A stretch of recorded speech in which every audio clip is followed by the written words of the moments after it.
குணத்தை காவ காக்கிறதுக்கு எதுக்கு 2 பேரு? நீ மட்டும் இங்கே இரு. இந்த டியூட்டியை நான் தான் செய்யணும். நீங்க கிளம்புங்கக்கா.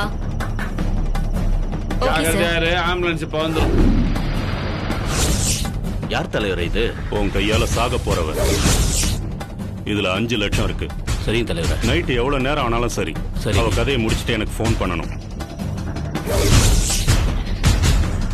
உங்க ஸ்டேஷன்ல தங்கமயில்னு ஒரு கான்ஸ்டபிள் இருக்கா சார்? ஆமா. அவளை கொல்ற அசைன்மெண்ட் என்கிட்ட தான் வந்திருக்கு சார். விடியறதுக்குள்ள முடிக்கலான்னு இருக்கேன் சார். என்ன மீறி என் பொண்ணை நீ தொற்றுவியாடா? உன் மூச்சு காத்து கூட என் பொண்ணு மேல படுறதுக்கு நான் விட மாட்டேன்.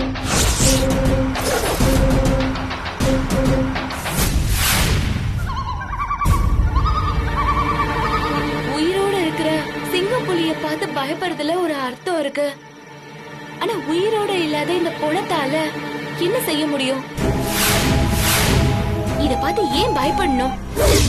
இந்த விஷயத்துல மட்டும் புத்தியோட தெளிவ, குழப்பமும் பயமும் இல்லாம எப்படி ஜெயிக்க முடியும்?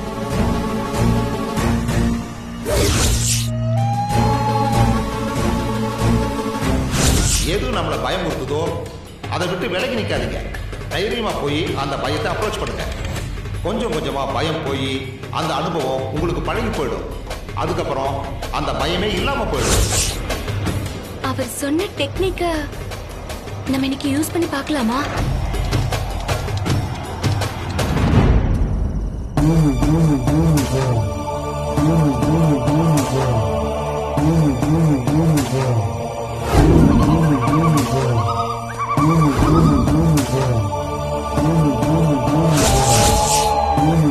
பொழுதுகிட்ட போக போக எனக்கு இன்னும் பயமும் டென்ஷனும் நடுக்கமும் வரும். ஆனா பின்வாங்க கூடாது.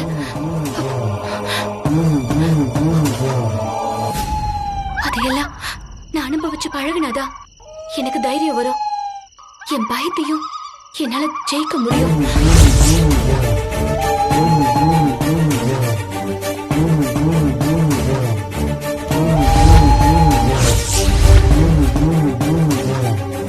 முயற்சியை விட்டுறாத மயில. பொழுது திருப்பி பாரு. பார்த்துக்கிட்டே இரு. பயத்தை இன்னைக்கு ஜெயிச்சே ஆகணும். இனிமே நான் எதுக்கும் பயப்பட போறது இல்ல. என் பயம் எதுவா இருந்தாலும் இதே மாதிரி ஃபேஸ் பண்ணி தான் அதை ஜெயிக்க போறேன். என் பயத்தை இதுக்கு மேலேயும் யாரும் பலவீனமா பயன்படுத்த கூடாது. அப்பா, உங்களுக்கு தான் நான் நன்றி சொல்லணும்.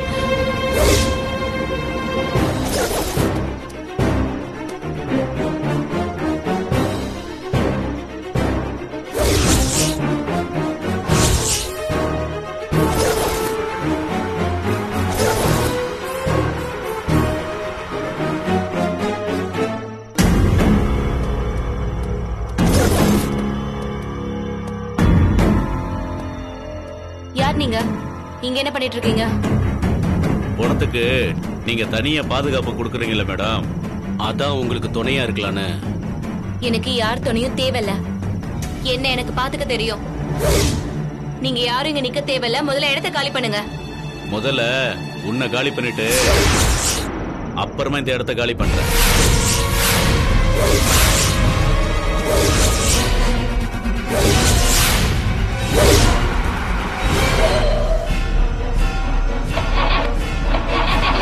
என்னாச்சு இந்த வண்டிக்கு?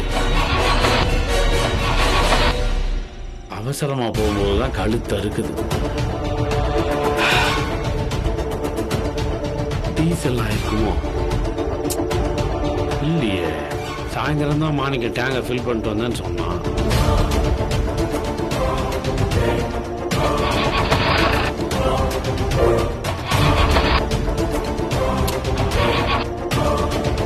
இப்பதானே சர்வீஸ் விட்டு எடுத்தான். என்ன பண்ணானுங்கன்னு தெரியலையே.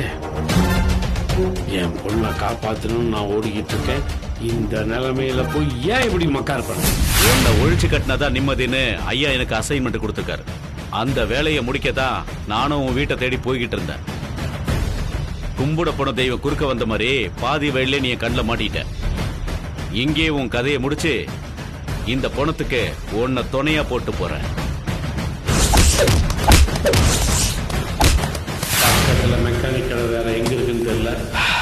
இந்த வண்டியை பத்தி எனக்கு ஒண்ணும் தெரியாது.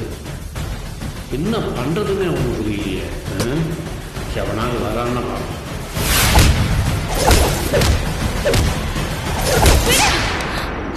டேய் இவன் நமக்கே தண்ணி கட்டுறாடா, வந்து குத்துறா, வாடா. விடுங்கறல. விடுடா. டேய் வேணா. இன்னையோட உன் கதை முடிஞ்சுதுரி. என்ன பண்ணுவேன்? என் பொண்ணை எப்படியாவது அந்த கொலகாரன்ட்ட இருந்து காப்பாத்தணுமே. பைத்தியம் பிடிக்கிற மாதிரி இருக்கே. ஏய் டேய்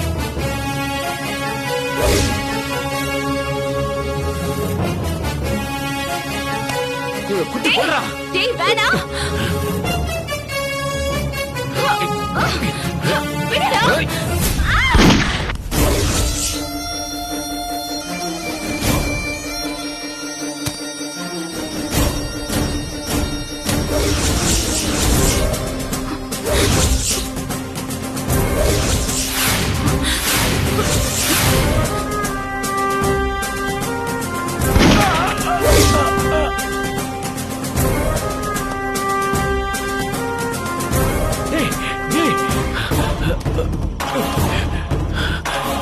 மயிலு, வண்டியில வாக்கி டாக்கி இருக்கு, அதை எடுத்து கமிஷன் ஆபீஸுக்கு கரெக்டா தகவல் சொல்லு. அதுக்குன்னு மொத்த விவரத்தையும் சொல்லிடாத. நம்ம ரவுண்ட்ஸ் வந்திருக்கும் போது இவனுக்கு சிக்கனானுங்க, தப்பிச்சு ஓடும் போது சுட்டு தள்ளிட்டேன்னு சொல்லு. ஓ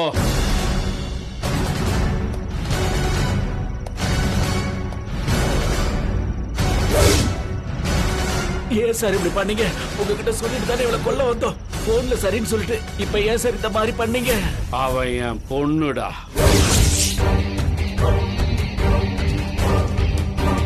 உங்க பொண்ணா? ஆமா, நான் பெத்த பொண்ணு. என் மூத்த தாரத்துக்கு கடைசியா பிறந்த பொண்ணுடா. என் ரத்தம், என் வாரிசுராது. என் பொண்ண கொல்ல போறேன்னு எங்கிட்டயே பர்மிஷன் கேக்குற? உனக்கு எவ்வளவு திமிரு இருக்கும்? விஷயம் தெரிஞ்சு நான் கைய கட்டிட்டு வேடிக்கை பார்த்துட்டு இருப்பேன் நினைச்சியாடா? முன்னாடி சொல்லிருக்கலாம்ல. சொல்லியிருந்தா என் பொண்ணை விட்டுருப்பியா? கூலிக்காக மாரடிக்கிற கொலகாரம் தானே நீ. வாங்கின காசுக்கே நீ இவ்வளவு விசுவாசமா இருப்பேனா? என் பொண்ணு மேல நான் வச்சிருக்கிற பாசத்துக்கு எவ்வளவு விசுவாசமா இருக்கணும்? என் பொண்ணுக்கு எவன் யமனா வந்தாலும் அவனுக்கு நான் யமனா மாறுவேன். எனக்கு வேற வழி தெரியல சின்ன தம்பி.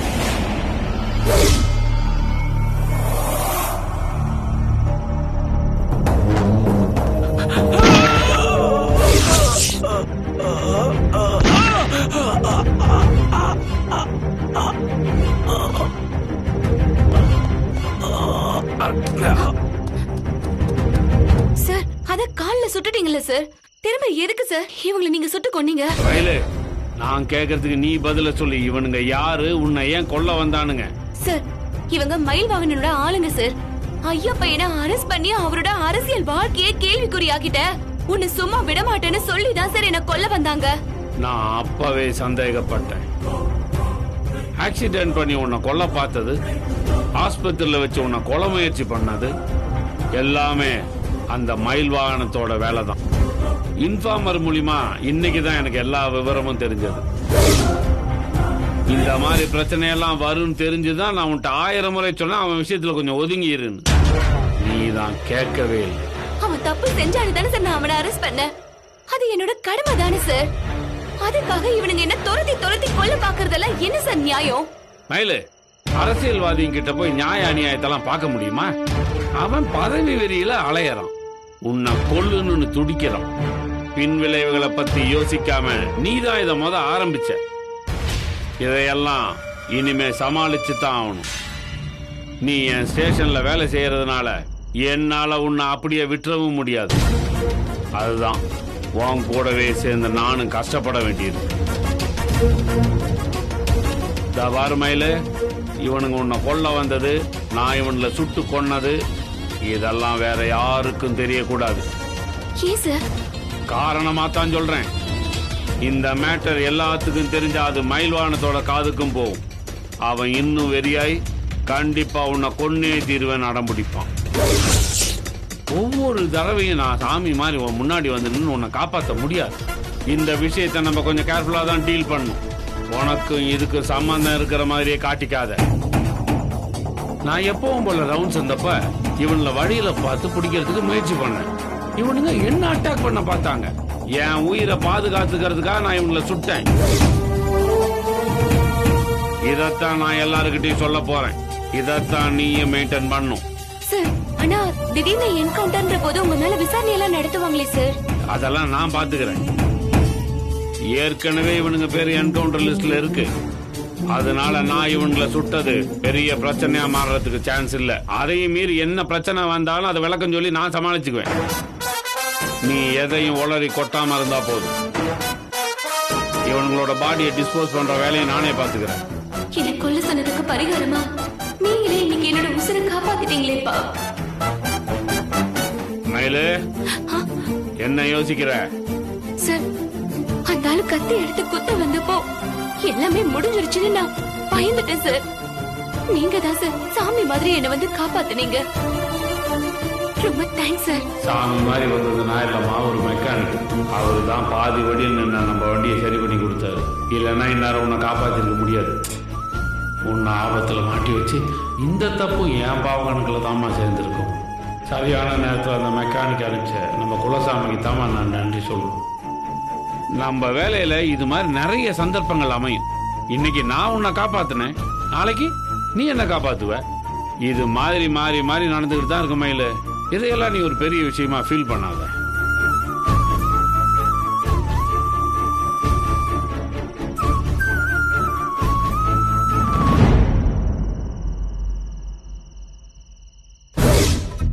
நமக்கு மட்டும் ஏண்டி இப்படி எல்லாம் நடக்குது? பிரச்சனை முடிஞ்சதுன்னு கொஞ்ச நாள் கூட நம்மளால நிம்மதியா இருக்க முடியாதா? பரிகாரம் செஞ்சதுக்கு அப்புறம் உனக்கு எந்த ஆபத்தும் இல்லைன்னு நான் சந்தோஷமா இருந்தேன். திரும்பவும் அந்த ஆளுங்க உன்னை கொல்ல வந்தாங்கன்னு சொல்லி அந்த சந்தோஷத்தை அழிச்சிட்டடி. பரிகாரம் பண்ணி இப்படி எல்லாம் நடக்குதுன்னா அதுக்கு என்னடி அர்த்தம்? நாம சரியா பரிகாரம் பண்ணலையா, இல்ல அந்த பரிகாரத்துக்கு பலன் அவ்வளவுதானா? அம்மா, நீ அந்த மாதிரி எடுத்துக்க கூடாது. பரிகாரம் செஞ்சதுனால எனக்கு வர ஆபத்தெல்லாம் தடுக்க முடியாது. அத நீ செஞ்சதால பரிகாரம் கவசம் மாதிரி இருந்து என் உயிரை காப்பாத்திருக்கு. இன்னைக்கு அதுதாம்மா நடந்திருக்கு. என்ன சமாதானப்படுத்துறதுக்கு நீ ஏதேதோ சொல்லிட்டு இருக்க. ஆனா எனக்கு மனசு ஆறலடி. இனிமே உன்னை தினமும் நினைச்சு பயப்படுறதே எனக்கு வேலையா போயிடும் போல இருக்கு. அம்மா, நீ இவ்வளவு பயப்படுவேன்னு தெரிஞ்சுதான் நான் எதுவுமே சொல்லக்கூடாதுன்னு நினைச்சேம்மா. ஆனா இன்ஸ்பெக்டர் என்னை காப்பாத்தினது உனக்கு தெரியப்படுத்தணும்னு தோணுச்சு. அதனாலதான் உன்கிட்ட எல்லாத்தையுமே நான் சொன்னேன். அது தெரிஞ்சதுனால நான் என் முடிவை மாத்திப்பேன்னு நினைக்கிறியா? சச்சா, நான் அந்த அர்த்தத்துல சொல்லலமா. என்னை தனியா விட்டுட்டு போனவரு அப்படியே விட்டுட்டு வீட்டுக்கு தானே போயிருக்கணும். அவர் ஏன் திரும்ப அந்த இடத்துக்கு வந்தாரு? ஏன் வந்தாரு, எப்படி வந்தாருன்னு எனக்கு ஒண்ணுமே புரியலமா. எக்ஸ் மினிஸ்டரோட ஆளுங்க என்னை சுத்தி வளைச்சதும் இன்னைக்கு எல்லாமே முடிஞ்சதுன்னு நான் முடிவு பண்ணிட்டேன். அந்த நேரத்துல சார் அங்க வருவார்னு நான் எதிர்பார்க்கவே இல்லம்மா. அப்ப என் கண்ணுக்கு சார் அந்த நேரத்துல சாமி மாதிரி தெரிஞ்சாருமா.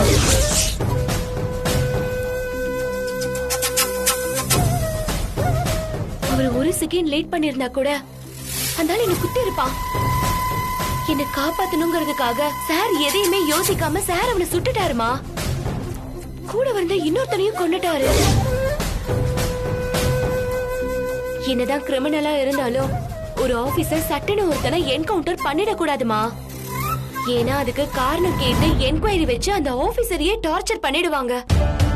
அதுக்கப்புறம் நிம்மதியாவே வேலை பார்க்க முடியாது. ஆனா சார் அத பத்தி எதுவுமே யோசிக்கலமா. என்னை காப்பாத்தணுங்கிறத தவிர வேற எதுவுமே அந்த நிமிஷம் அவர் நினைக்கல. என் மேல அவ்வளவு வெறுப்பும் கோவமும் இருந்தவரு இப்படி இந்த மாதிரி மாறினான்னு எனக்கு புரியவே இல்ல. நடந்ததை வச்சு தேவையில்லாம நீயா ஏதாவது கற்பனை பண்ணிக்காத.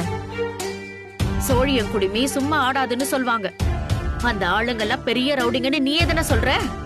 அவனுங்களை சுட்டு கொண்டுட்டா அவருக்கு அவார்டு ப்ரமோஷன் இதெல்லாம் கிடைக்கும்ல. அந்த சுயநலத்துக்காக தான் இதெல்லாம் செஞ்சிருப்பாரே தவிர உன்னை காப்பாத்தணும்னு ஒண்ணும் செஞ்சிருக்க மாட்டாரு. அவர் மாறிட்டாரு, மனுஷன் ஆயிட்டாருன்னு நீ ரொம்ப சந்தோஷப்பட்டுக்காத மயிலு. அவரு நம்மள தேடுறத வச்சு நம்ம மேல பாசம் பொங்கி வழிதுன்னு ஒண்ணும் நம்பிடாத. இத்தனை வருஷம் இல்லாம இப்ப இவ்ளோ பரபரப்பா நம்மள தேடுறாருன்னா அதுக்கு பின்னாடி கண்டிப்பா ஏதாவது உள்நோக்கம் இல்லாம இருக்காது. அப்பா திருந்திட்டாரு, அம்மா அவரை மன்னிச்சு ஏத்துக்கிட்டா எல்லாரும் ஒன்னா சந்தோஷமா இருக்கலான்னு உன் உள் மனசுல சின்னதா ஒரு ஆசை இருக்குன்னு எனக்கு தெரியும். அது இந்த ஜென்மத்துல நடக்காது மயில.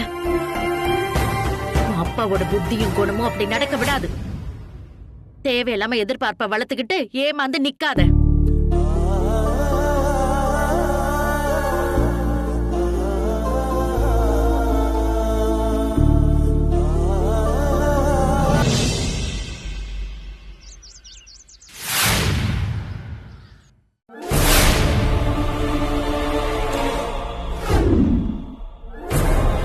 வணக்கம் தலைவரே. என்னாச்சு தலைவரே? எப்பவும் காலையில ஃப்ரெஷ்ஷா இருப்பீங்க, இன்னைக்கு இன்னும் தூக்கம் தெரியல போல இருக்க. நான் தூங்கவே இல்லடா. சின்ன தம்பி போனுக்காக காத்துக்கிட்டு இருந்தான். மயில நைட்டே முடிச்சிட்டு போன் பண்றான்னு சொன்னா இப்போ வரைக்கும் போன் பண்ணல. நீ அவனுக்கு போனை போடு. போறேன் தலைவரே. போன் பண்ணா அவன் எடுக்க மாட்டான் தம்பி. ஏன் போன் எடுக்க மாட்டான்? குருமூர்த்தி என்கவுண்டர்ல போட்டு தள்ளிட்டான் அவனை.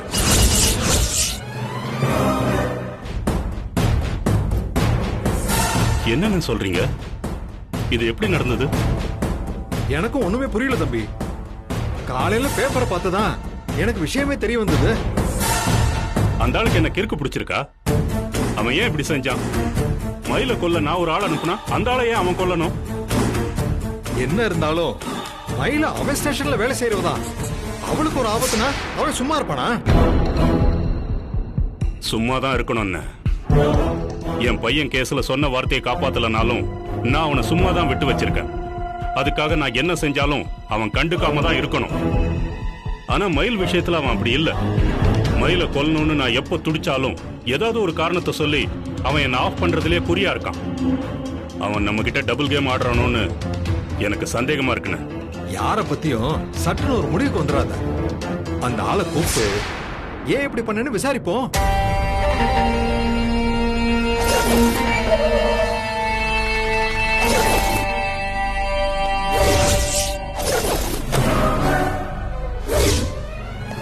வணக்கம் சார். உன் பிரச்சனை என்னங்க என்ன? நீங்க? நான் தான் உங்களுக்கு சொன்னேன் இல்லைங்க, கொஞ்சம் பொறுமையா இருங்க, சமயம் பார்த்து நானே சொல்றேன் அப்புறமா போடலான்னு. அதுக்குள்ள ஏன் அவசரப்பட்டு என்ன அவசரப்பட்டாங்க? என்னங்க நீங்க அந்த பொண்ணை கொல்லணும்னு முடிவு பண்ணிட்டீங்க, அதுக்கு ஒரு சரியான ஆளை பார்த்து அனுப்ப வேணாமா? ஒரு முட்டா பையில போய் அனுப்பிச்சு வச்சிருக்கீங்க சார். ஐயா எனக்கு போன் பண்ணி இன்னைக்கு ராத்திரி மயில் ஐயா போட சொல்லிட்டாரு, எனக்கே போன் பண்ணி சொல்றான். அதை விட போலீஸ போட்டா ஏதாவது பிரச்சனை வருமானு எங்கிட்டயே கேக்குறான்.